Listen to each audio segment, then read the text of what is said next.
how to add the vectors, how to subtract the vectors, and now the next thing comes is how to multiply the vectors and how to divide the vectors. We cannot divide the vectors because that is not a valid operation in vector algebra. So now we know how to add the vectors, how to subtract the vectors. So the only thing remaining is now how to multiply the vectors.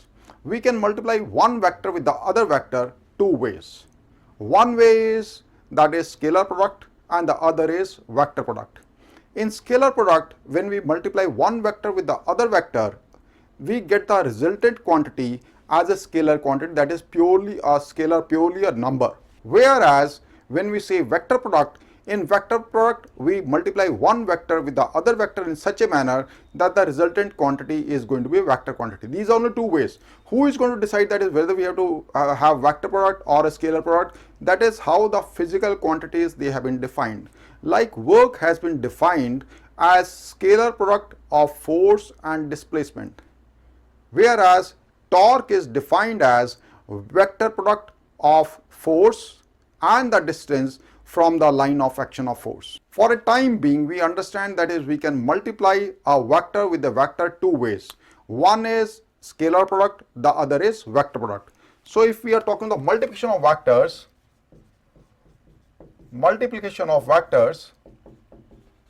so we have two ways. So one is scalar product and this is also called dot product, and the second is called vector product and this is also called cross product.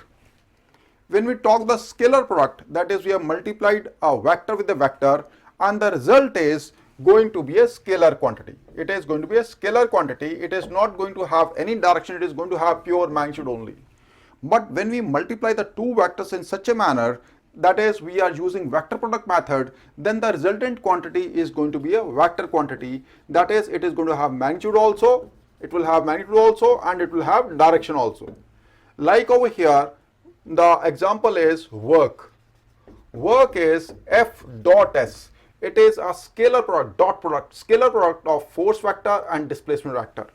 Whereas for vector product, if we say the torque is R cross F.